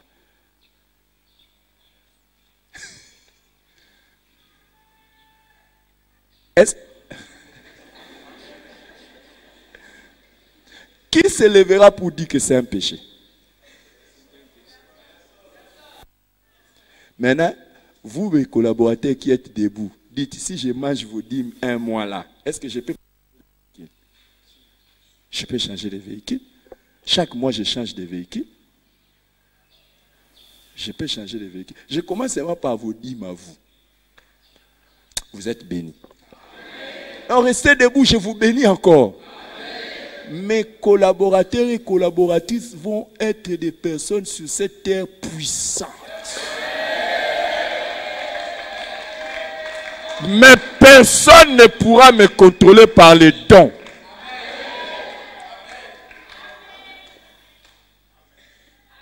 Il y a des pasteurs qui sont motivés par l'argent. Et ce sont des faux disciples. Reprenez place, vous êtes merveilleux, vous êtes extraordinaires. Acclamez pour eux, acclamez pour eux, acclamez pour eux. Mais il y en a aussi, pendant que vous êtes en train de les préparer au leadership, et ils préparent à vous renverser au trône. Vous vous dites, je les prépare pour qu'ils deviennent forts. Et ils se préparent pour vous renverser. J'ai une alliance avec Dieu. Quiconque cette lutte contre moi pour me renverser, avant même qu'il ne commence, il se casse. Donc, amen. Vous savez, les gens qu'on renverse, et même vous dans vos postes, là où vous travaillez, personne n'a le droit de vous renverser. Les gens qu'on renverse, ce sont les ignorants. Tel que tu es là, toi, personne ne prendra ta place. Toi, tu prendras la place des gens.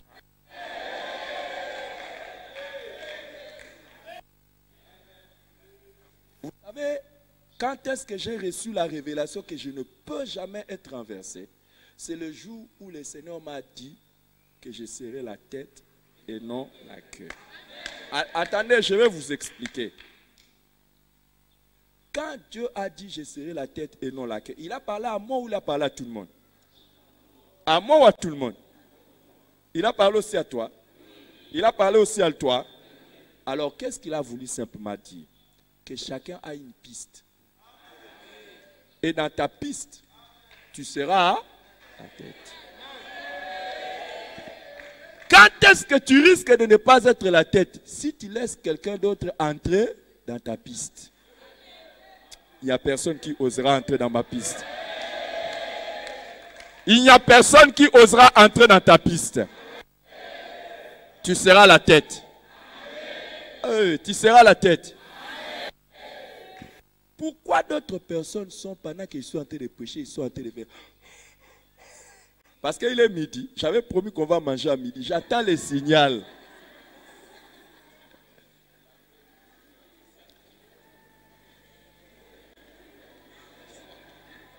Nous avons lui aussi travaillé pour la nourriture qui ne périt pas.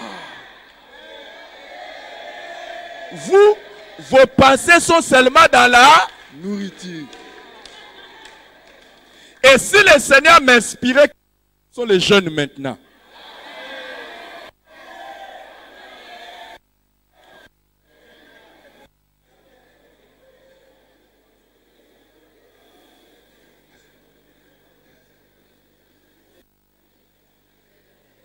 L'un de vous est un démon.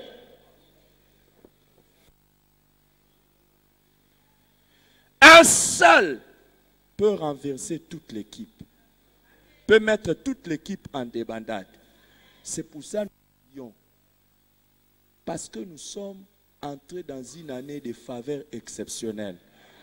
Que s'il y a quelqu'un parmi nous qui doit se répandre, qu'il se répande au nom de Jésus.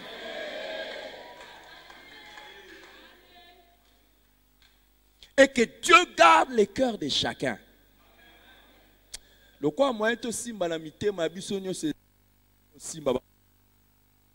Toi mninga simba mtu mninga Dieu te garde, dis-lui Dieu te garde. Dieu te garde, Dieu te garde.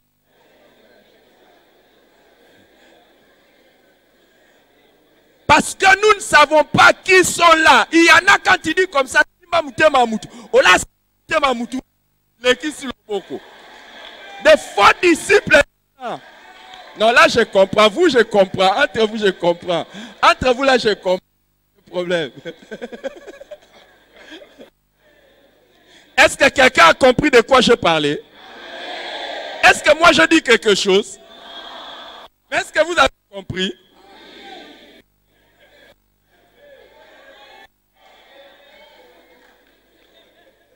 Est-ce que moi, je dis quelque chose? Mais est-ce que vous avez compris? L'essentiel est de dire ou de se faire comprendre. Si vous avez compris, c'est tout. Les amis, que Dieu nous garde. L'une des stratégies de Satan est de corrompre les gens au milieu de nous. Je parle dans l'église. Les attaques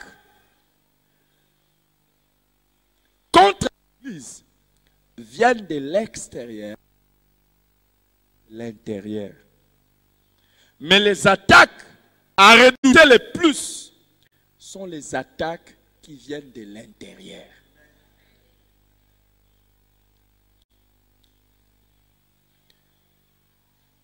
Parmi les stratégies de Satan pour renverser l'église, il utilise les attaques extérieures et les attaques de l'intérieur. Les attaques qui viennent de l'extérieur sont les persécutions. Les attaques qui viennent de l'extérieur sont des persécutions qui peuvent être sous forme d'interdiction, de violence. Les attaques qui viennent de l'extérieur sont des oppressions. Les ennemis, les démons qui cherchent à amener les enfants de Dieu dans de mauvaises choses ou à leur faire vivre de mauvaises choses. Mais les attaques qui viennent de l'intérieur et qui sont les plus à redouter, c'est-à-dire le fait que certains commencent à vivre dans les péchés et la déloyauté.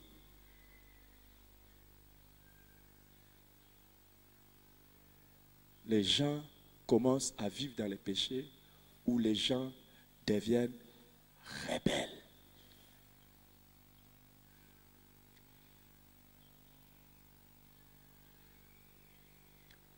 Et ce que nous devons le plus craindre, ce n'est pas les attaques qui viennent de l'extérieur. Plus le diable attaque l'église de l'extérieur, plus l'église est forte. Quand le diable essaie de persécuter les chrétiens deviennent encore plus forts. C'est la raison pour laquelle le premier siècle et le deuxième siècle ont été les siècles du christianisme fort. Plus on persécutait, plus on tuait les chrétiens, plus les chrétiens étaient forts et plus ils se répandaient. Jusqu'à ce qu'au IIIe siècle, le diable a changé de stratégie. Il a amené l'église au compromis avec ce qu'on a appelé la christianisation de l'État. Le christianisme est devenu la religion de l'État. Et c'est depuis ce moment-là que l'Église a commencé sa chute. L'Église qui était en pleine expansion, l'Église qui était en train de grandir, ça commençait à Jérusalem, ça touchait l'Asie, et quand par exemple Paul s'est converti, en moins de 2 ans, toute l'Asie avait entendu l'évangile. N'en parlons pas, qui était envahi par l'évangile. Aujourd'hui, la Turquie, n'est-ce pas? C'est un pays chrétien, c'est un pays musulman. Mais est-ce que vous savez les lettres que Jean écrit aux 7 églises, c'est les villes qui se trouvaient dans la Turquie? L'église du premier amour, toutes ces églises, c'est en Turquie.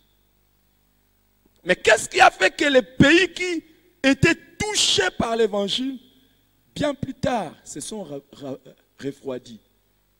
C'est pour la simple et bonne raison que le diable a réussi à entrer à l'intérieur et à corrompre l'église.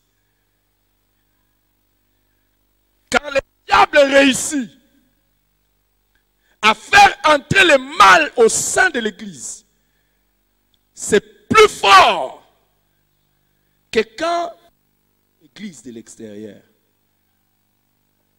C'est pour cela il nous est exhorté de veiller les uns sur les autres. Et nous devons veiller les uns sur les autres pour nous exciter à l'obéissance et à la sanctification.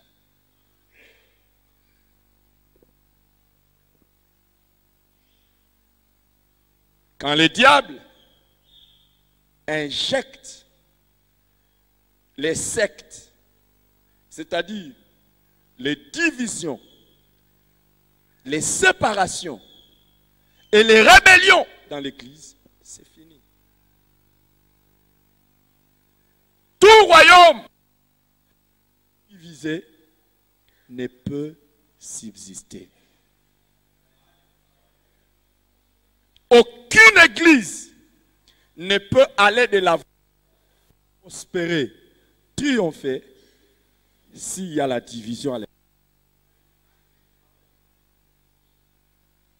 Aucune. Aucune église ne peut percer et aller loin s'il y a la division. On doit marcher dans la même vision, sous la même autorité.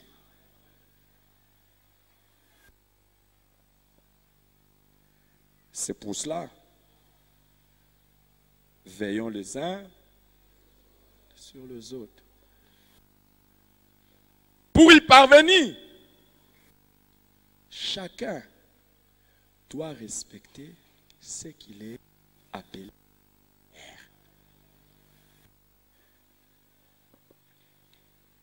Par la grâce de Dieu, nous avons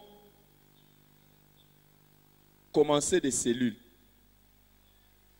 Et Dieu merci, on a des cellules ici, à l'église, qui réunissent 30 personnes, 60 personnes. Et même il y a eu des cellules qui ont eu des réunions avec 100 personnes. Mais c'est juste une cellule. Nous sommes en train de travailler d'ailleurs pour séparer ça. Dès qu'une cellule aura plus de 50 personnes, nous séparons ça.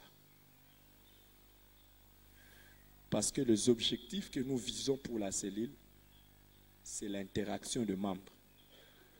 Et on ne peut pas avoir beaucoup de gens, sinon alors l'objectif est carrément annulé. Mais que se passera-t-il?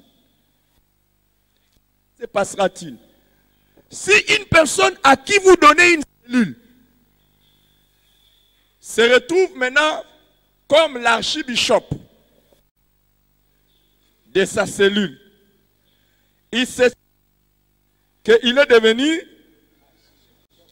archibishop. Ami, quel châtiment réservé à un tel monsieur ou une telle femme? Oh, dites ça à haute voix. Il faut vite couper sa tête, sinon l'église va s'émietter. Ne le faites pas vite. Il va donner l'exemple aux autres. Et c'est fini. N'oubliez pas, Jésus n'avait pas choisi un démon. Judas est devenu un démon.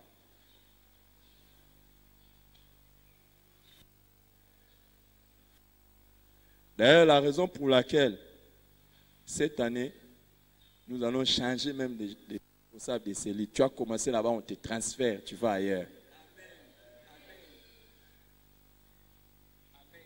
Pour que tu ne croies pas que tu peux mettre tes racines partout là.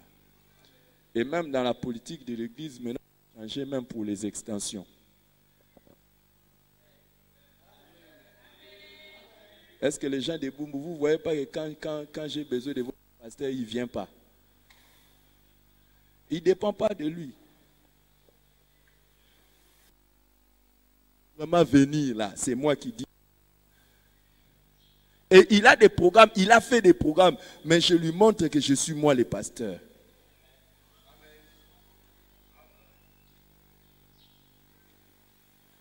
Tu n'as pas dit amen.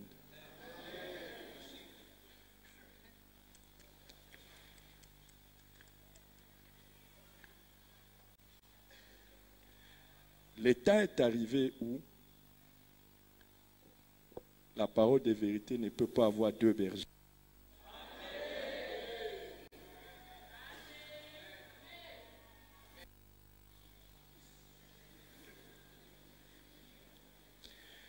Et il faut un leadership.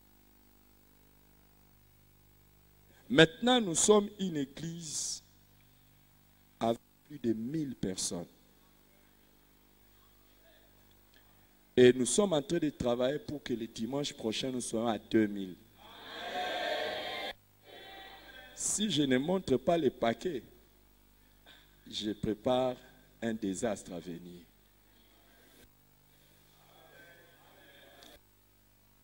J'ai surpris ma femme en lui disant que c'était ma prière le 31. Ma prière le 31 était que cette année, l'église devienne une église de 50 000 membres. J'ai aimé parce qu'il y a des gens qui ont la foi. Mais pour diriger 50 000 personnes, il ne faut pas laisser les rebelles régner.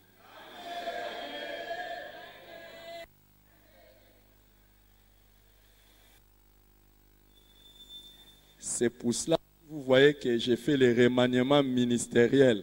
Dites, il nous avait prévenus. Il y a des responsables des couples qui vont devenir des responsables de l'union musicale. Des responsables de l'union musicale qui vont devenir les responsables de l'intercession. Des femmes qui vont devenir les responsables du social. On va d'abord montrer le social. Montre d'abord le social. Il y a des responsables d'intercession qui vont devenir les responsables de décoration entretien.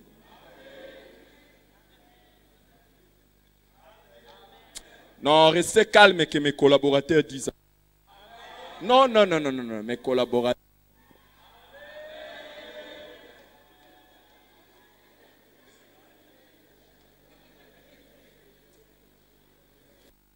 Il y a des pasteurs qui dirigent des extensions, je pourrais les débarquer, je dis non, toi là, j'envoie quelqu'un. Comme par exemple, toi là, je peux t'envoyer aller diriger l'extension. Je te dis, tu vas diriger l'extension. Tu arrêtes, Et le temps est arrivé où il n'y aura plus de négociations. Quand je dis tu pars, tu pars. Amen. Je ne dis pas amen, parti. Et il y a des gens qui vont partir, ils partent. Et sur le chemin, le Seigneur leur dit, c'était la volonté de Dieu.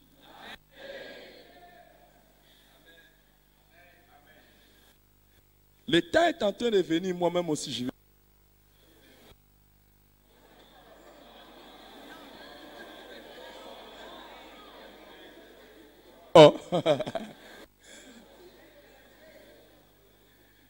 Ah oui. J'ai envie aussi implanter l'église. Et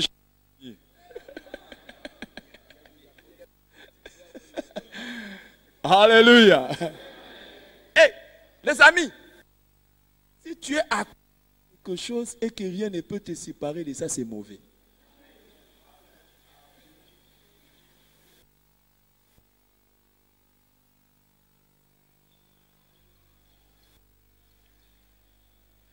Nous refusons que l'un de nous soit un démon. Dites un bon amen. Le temps est arrivé, que ce soit à la cité du salut, que ce soit à Bumbu, que nous puissions nous souder, que ce soit ici, que ce soit toutes les extensions, qu'on puisse se souder et qu'on se dise on est une équipe, on est fort et que personne ne nous sépare. Nous devons aller de l'avant et nous allons aller de l'avant. Oh, donnez un bon amen. Donnez un bon amen. Vérifie si la nourriture terrestre est prête. La Bible dit, vous qui êtes forts, supportez les faibles. Il y a certains qui sont faibles ici. Ils vont dire, pasteur, tu avais promis qu'on allait manger. Tu avais promis qu'on allait manger.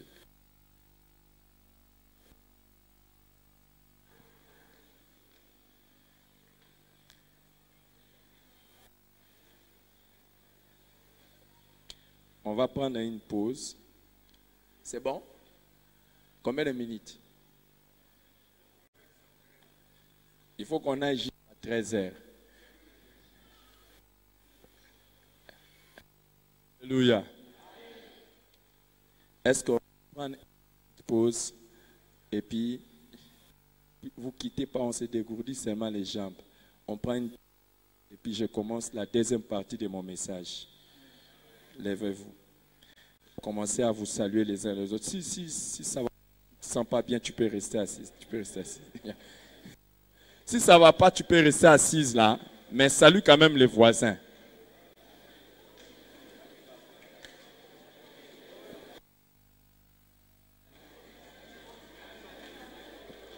En attendant, on va faire passer les paniers des offrandes.